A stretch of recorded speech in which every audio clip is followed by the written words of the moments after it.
All right, ladies and gentlemen, it's an exciting day today. It's a new challenge for me, but I am really, really excited to be sitting here with Shamit Shome, Canadian Bangladeshi professional footballer, born and raised in Edmonton, has played in the MLS, has played in the Canadian National League, and now we might be at a very exciting point where Shamit might be joining the Bangladesh national team. And it's my honor to be sitting here with you, Shamit. I want to sit here and get to know you today, and kind of show the people and show my community and show the Bangladeshi community here what you're about. So thank you so much for being with me. How you doing, man? I'm good, man. Thanks for having me. I'm excited to be here and just chat some footy and life and all that. So it'll be cool. 100%. How's your day going? You just came from training? Yeah, training in the morning. Just kind of chilling now in the afternoon. It's kind of downtime after a hard day. So yeah, Crazy. You must have an insane schedule. Bro, I want to know about everything from the beginning. Um, I want to start September 5th, 1997. Shamit Shom enters the world. What happens then, bro? And feel free to also start with where are your parents at? Two Bangladeshi immigrants settling down in Edmonton, Canada. What's their story? yeah. I don't know how much time we have to go through everything, but I'll try to jam it out. Yeah. So I was born and raised in Edmonton. My parents immigrated there probably 5 or 6 years before. I have an older Hmm. sister. So she was kind of my parents moved over. I think in I want to say like 1989, 1990. I was born 97, so they were there for about 6, 7 years. My dad came on a scholarship. He went to Buet in Dhaka, I think, and then Nice. yeah, so he was pretty educated. He came on a scholarship to Edmonton. They kind of came with nothing, to be honest, and they're pretty young, 23, and my mom was 23, my dad was probably like 26. They had no Crazy. idea how to live life, man. So I hear the stories from them. I'm like, it's crazy to think about now with like the life that I've been given, luckily.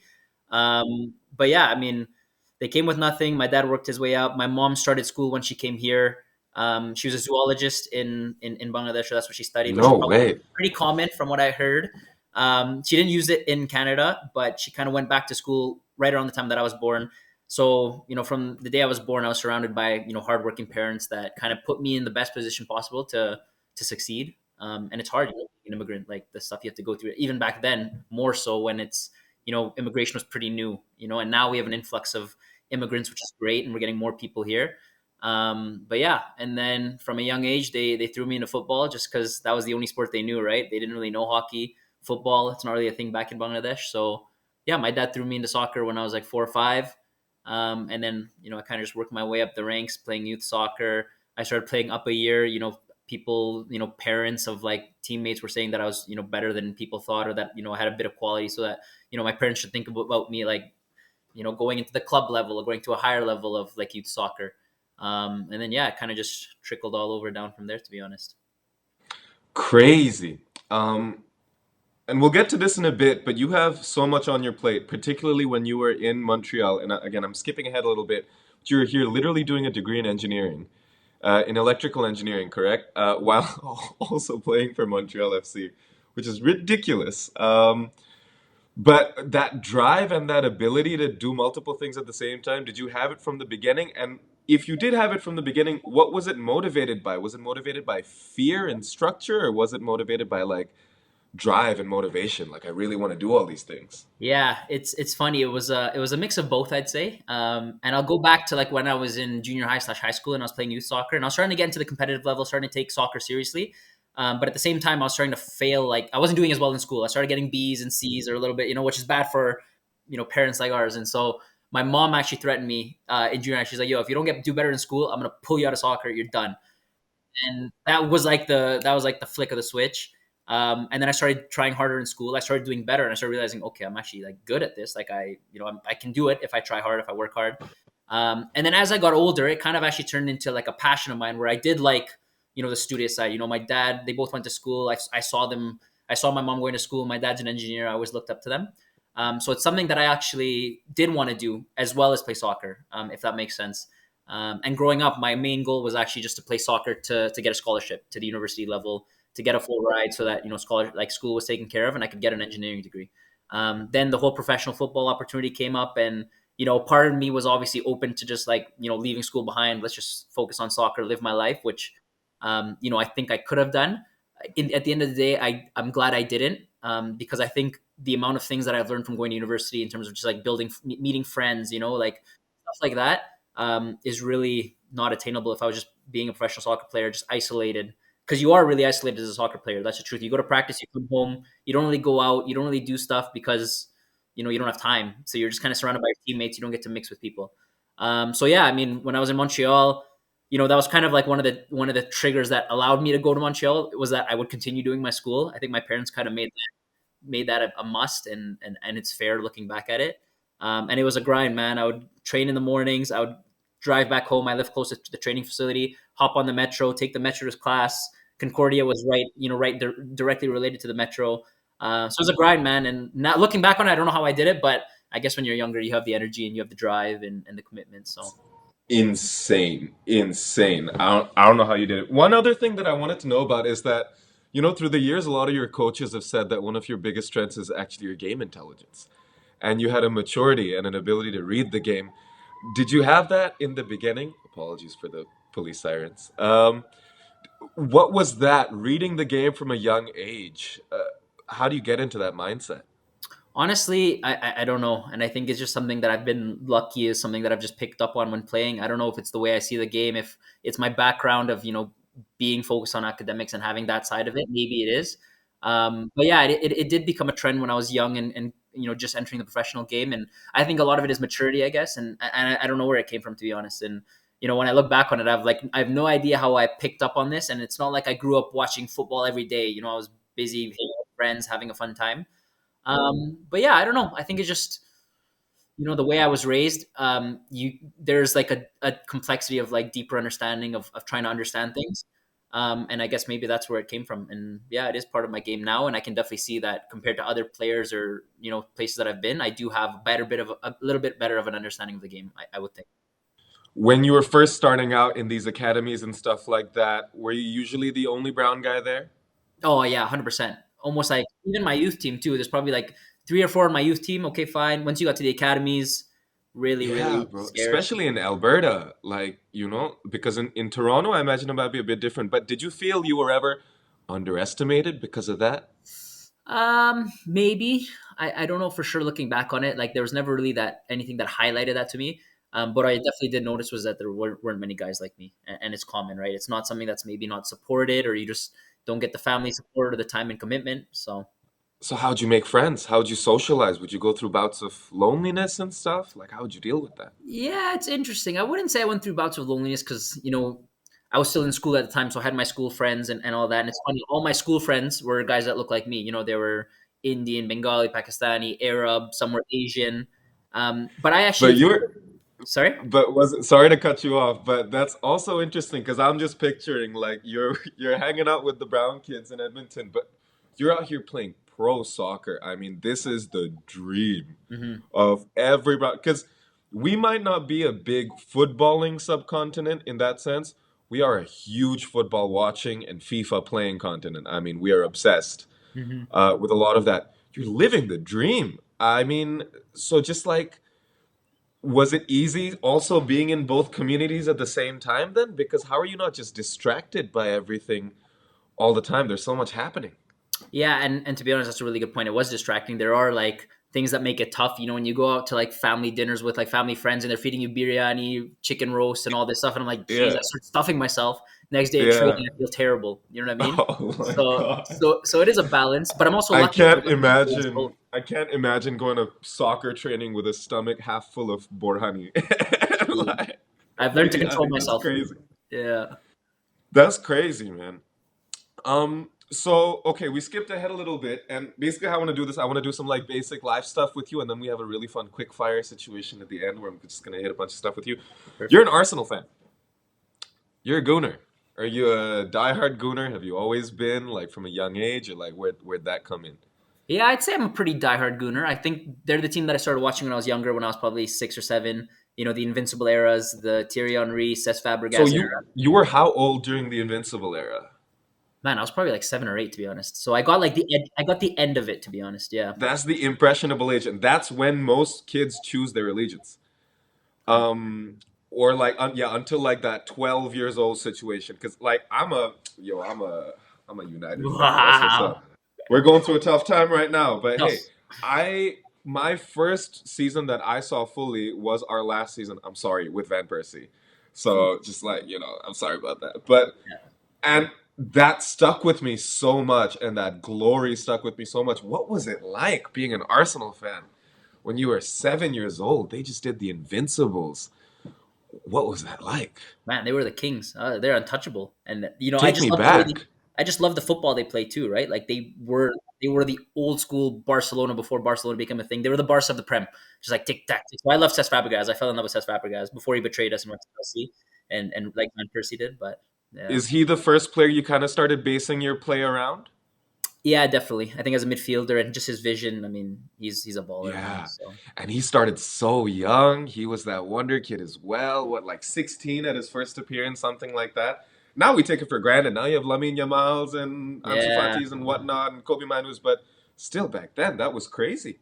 yeah, for sure. Um, that's fantastic. Have you ever been to an Arsenal game? Never actually, but it's something that Yeah, I definitely have to do. Just don't have time. we'll make that happen. Yeah. We'll make that happen. We got someone in the green room on this call right now that can help make that happen one day. Um, It's an awesome time to be an Arsenal fan right now. That game against Real, Declan Rice. I mean, oh my Oh, God. unreal. What? I don't get the opportunity every day to talk to a professional footballer. So I'm going to ask you a completely trivial question that doesn't matter for my life whatsoever. But how do you hit a free kick like that? I'm still trying to learn, to be honest. I don't know. I'm still trying to figure that out. But it's unreal, man. It was a beauty. And the mentality that you have to, I know he bossed the midfield that whole time. I mean, crazy. Anyway, enough about Arsenal. Let's talk about Bangladesh. We're at an exciting period. On the pitch, we're yet to see a lot. Obviously, we've had Hamza on the pitch now, but now like all sorts of names going around. Cuba Mitchell here, Famidul Islam here, and right now in front of me I have you. Um, what's the situation with all that? How's it been? What's the journey been so far? Where kind of are you at with the Bangladesh national team stuff? Yeah, it's been a long process, but we're moving pretty quickly. And to be fair, I think like the federation is doing a really good job of making things move quickly. Right now, I'm at like the passport stage. I gotta go to Toronto, get some paperwork done, get my biometrics done to get the passport, and then from there, it's getting clearance from FIFA, from Canada Soccer, and then the switch is good. So I'm pretty optimistic, but yeah. And do you know if everything goes to plan, what'll be the first fixture that you might play in? If everything goes to plan, it'll be June 10th, and I hope that, and I think we're all optimistic, but you never Is know. that Singapore? That's Singapore in Bangladesh. Yeah.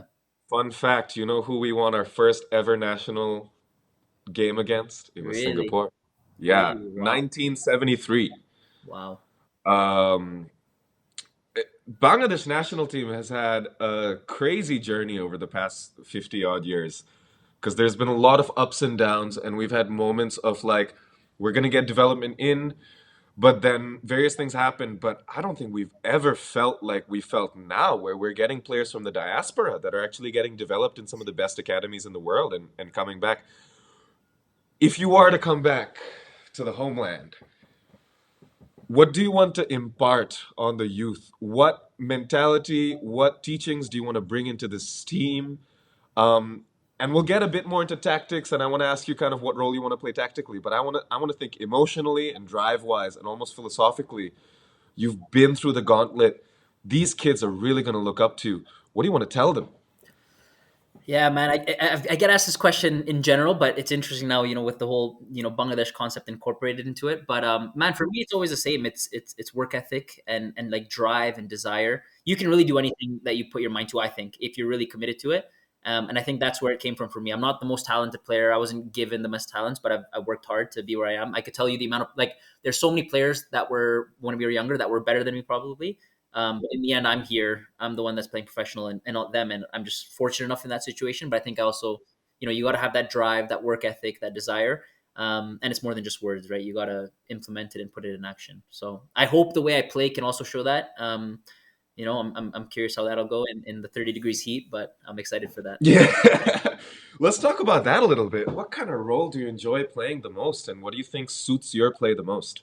Yeah, I like playing box to box. Mm. Being involved in all parts of the play, defensively, offensively. I like to do both things. I think my favorite thing to do is just connect the play between the back line and the front line. Hmm. And so I get Hmm. to do a bit of everything, and that's where I feel the most involved. Most definitely. The biggest issue we've had in the Bangladesh national team has been goal scoring, more than anything. And we've had good midfields and we've had good defenses in the past, but we struggle to score goals. So that ability to link up to the front is going to be so important. But we really need to also find that talent up front, or find that leadership up front, because we're building such an amazing core. And just the thought of seeing you and Hamza next to each other, man, just as a fan, is just like, brings a glitter into my eye of like, you know, I I can't wait. Yeah, man. Let's get into some quick fire. Let's do it. Okay, let's get into some simple quick fire. Um, who was your first professional goal against? New England Revolution in MLS in Boston. Tell me about that a little bit. What was that experience like? Very special feeling. It was actually a pretty easy goal, to be honest. It was a tap in. I just followed it up, got a lucky tap in. Yeah, But nice. very special. It was the goal that it was the game winning goal in the end, and that entire match I remember very well because it was probably one of the better matches I've had overall. So And yeah, how old were you at that point? I think I was 22 or 21. Crazy, Yeah. crazy. তোরে মিষ্টি খাওয়াইছে পরে? কেউ তো বুঝে নাই, কেউ তো জানে না যে এটা করতে হয়। But Crazy. ঢাকায় আসলে কিন্তু তোমার অনেক মিষ্টি খাওয়াবে। So be prepared for that. yeah. Okay, who's your first red card against? I actually don't know if you've ever gotten one. I got one, and the first one I got was red. Was last year actually, which was I was 26, which is crazy. No Um, way. What was that? Was it two yellows or? it was a yellow and then a straight red. Crazy. Oh shit! Damn. No, Crazy. I don't know if I can But the red card, in swear. my defense, the red card, it wasn't even me trying to tackle somebody. Is I had the ball, I took a bad Yeah, touch, I tried to play the yeah. ball, so I slid, and then as I slid and missed the ball, I two-footed somebody right in You the just right. caught him. Ah, Crazy. Yeah, unfortunate. yeah. Unlucky. We still won that It game though, happens. so lucky. Okay, great. Nice. Cool, cool, cool. All right. One thing your parents don't know about you. Oh man, I don't know. That's actually such a loaded question, but I don't know. I might have to go no comment. I don't know. I can't think of one off the top of my No head. comment? No comment, or I don't Damn. know. Uh, Behind the scenes. Cool. Um, favorite Bangla song slash musician?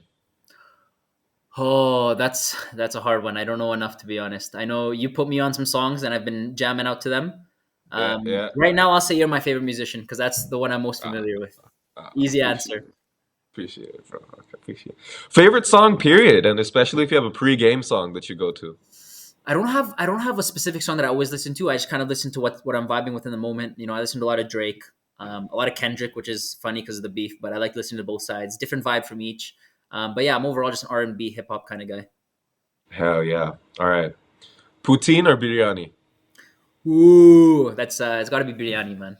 Come on. It's gotta be biryani. Gotta That's be. the Poutine once every while, but biryani consistently. yeah. Henri or Bergkamp? Ooh, I go Burkamp.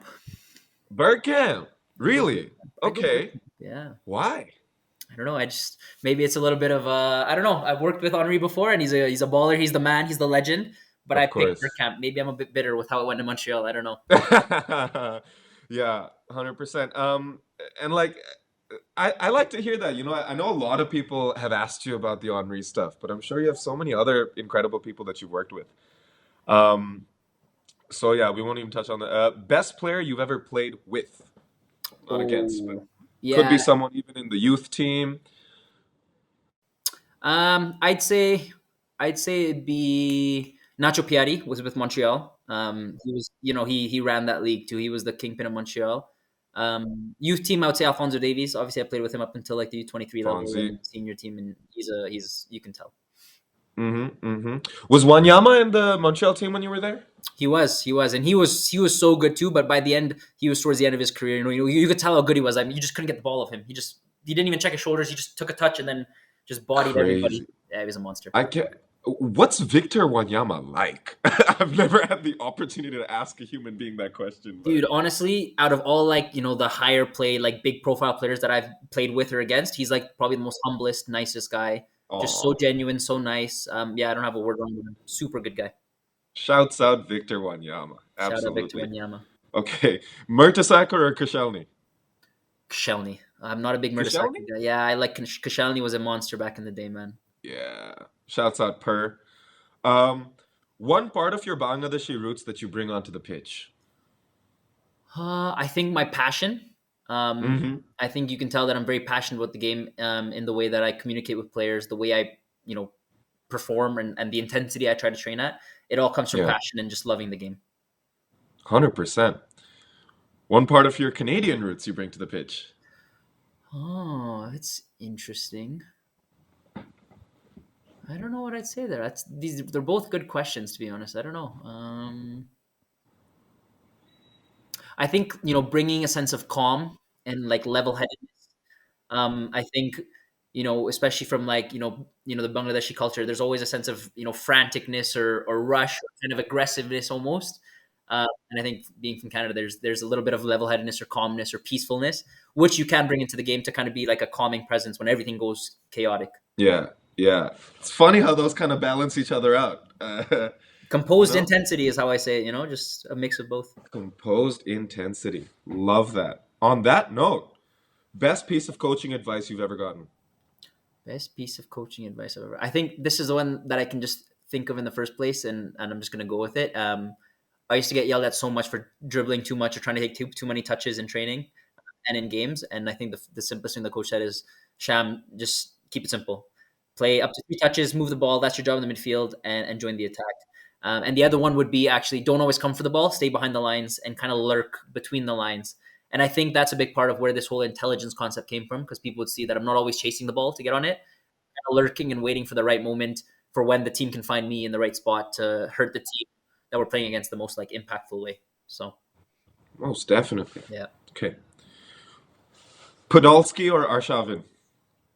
Ooh, I'll go Arshavin because he's the OG, but Yeah. Podolski's left foot was a rocket, man. But Arshavin was the OG, so They both got, along with Ozil, probably top three left foots in Arsenal history. yeah, yeah. That's a tough question though. That's actually a really good one, really tight. Last time you cried? Last time I cried, oh, it's been a while, thankfully. Hmm. Um, I would say it might have been when we played Pumas in Mexico. We played them the beginning, in February is in the second leg. We lost. We were in the lead. We lost. And then I did hurt my ankle, and I was out for probably 2-3 months after that. So I think probably maybe that is when I would say, Damn. yeah, man. What's that like? Especially that first second while you're on the pitch and you know you're injured, but not necessarily how injured you are. What does that feel like? Yeah, it sucks because you're still playing, you're trying to push through it, but then in the inside, like, nah, this is too bad, so it must be worse than I think. And you always try to be optimistic and whatnot, but it's not great. Being injured is probably the hardest thing about being a professional that people don't see, I guess, or realize. But yeah, Most definitely. Okay. Kieran Gibbs or Kieran Tierney? wow, It's just two Kierans. gotta be Kieran Gibbs, gotta be Kieran Gibbs. Gibbs was underrated. Gibbs had some amazing times. I remember when I was super young, I remember like Gibbs had some nice spells right there. He's a baller, man. He was good. um, what's tougher, defending a 1-0 lead or cramming an electrical engineering exam? Cramming an electrical engineering exam, man. Yeah, That's Loki. just you versus you, man. That's just you on your own. At That's least, just you versus you, yeah, man. you got the team when you're defending a 1-0 lead, so bit less pressure. That's true. That's true. Okay. Um, if football didn't work out, what would you like to be doing? I think the safe or the easy answer is to be is an electrical engineer. A, what I would want to do in another world is have like a coffee shop slash smoothie bar and just like kick it there, make it like a little office space for everybody. And Totally just a post-football option for you. 100%. We'll Totally see. something you could do. Are you interested in coaching at all?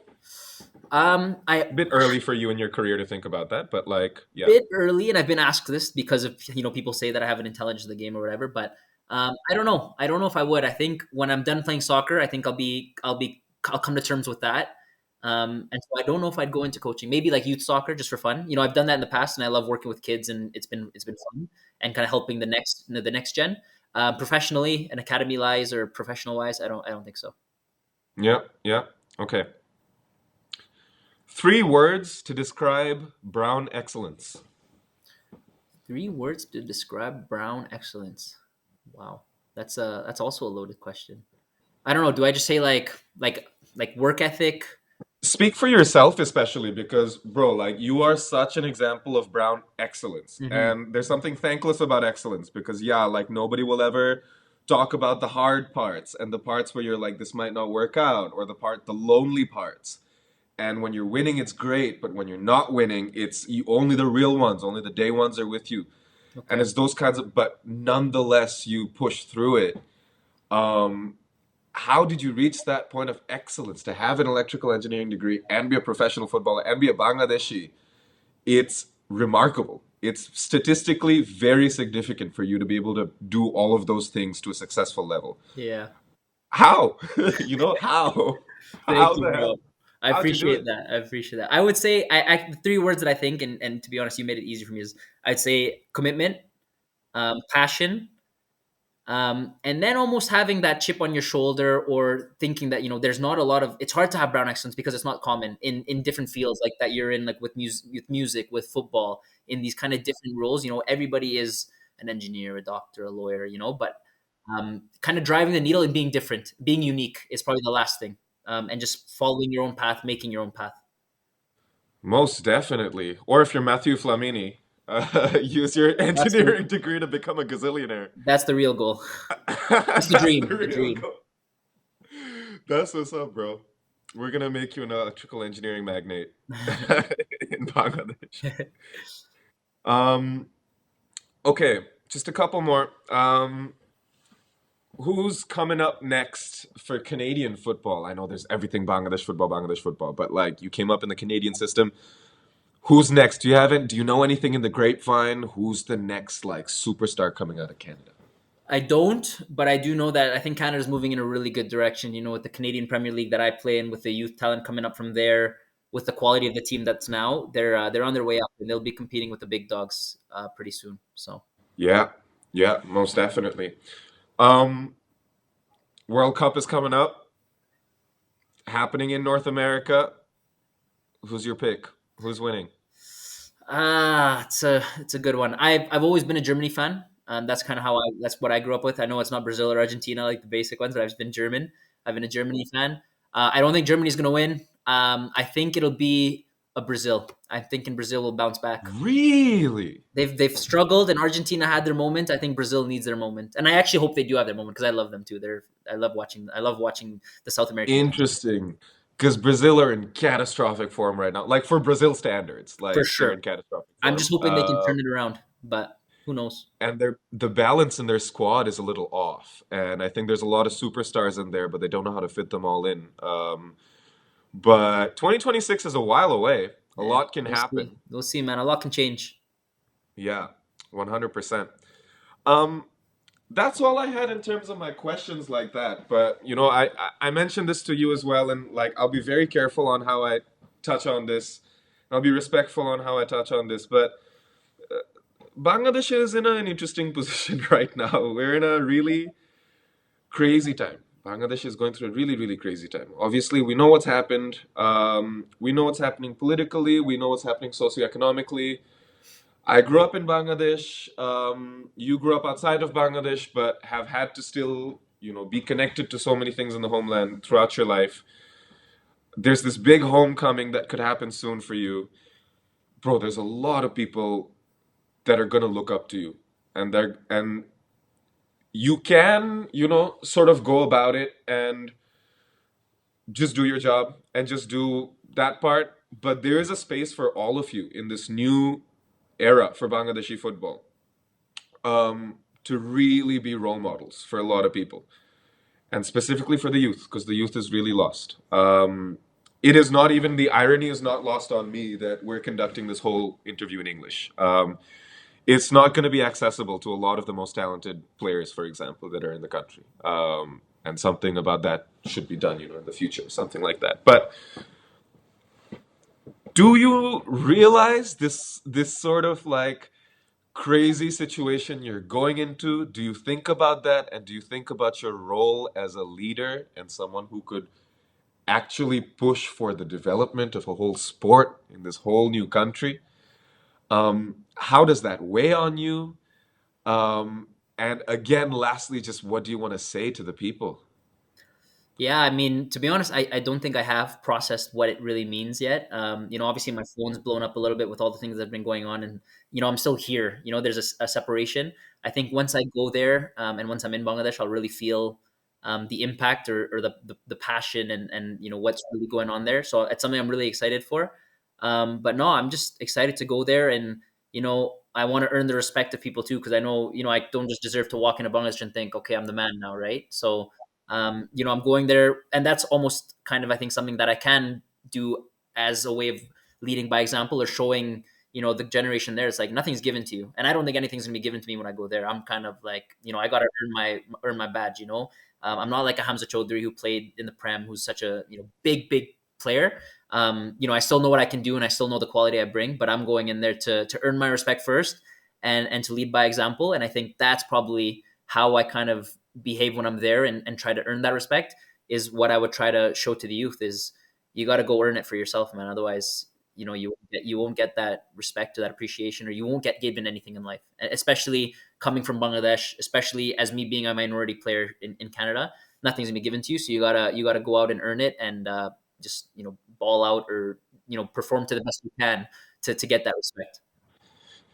Absolutely, man. And I think, I mean, I am so optimistic. I'm pessimistic about so many things. I'm normally a very pessimistic person. And I think Bengalis are, we're kind of like a pessimistic people. But I'm so optimistic about this because I think the fundamentals are aligned. I think we're getting the right kinds of personalities at the right time at a good age. I think, bro, where you are right now, you're in your prime. Hmm.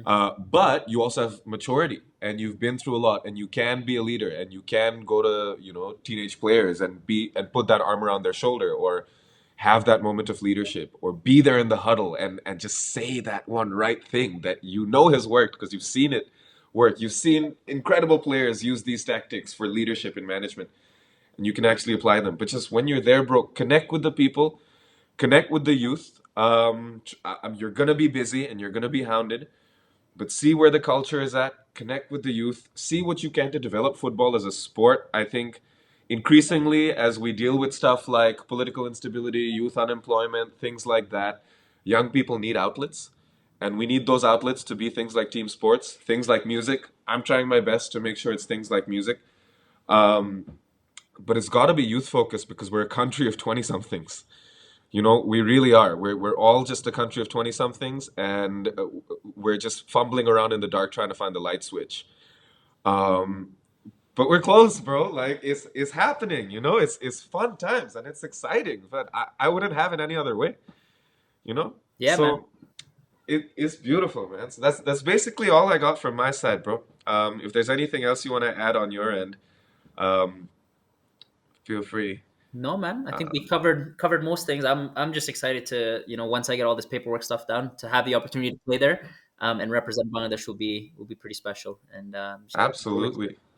And let me know when you're in Toronto or Montreal or on the East Coast at all. And yo, we got to get you to check out some of our Bengali events that we put on I'm down, and man, kind of see what's happening in the Toronto underground for with the sure. Bengali scene here. But I think you'll like that very much. But other than that, bro, thank you so much. It's such an honor to get to speak to you, regardless of what happens from here on out. Like all the best to you.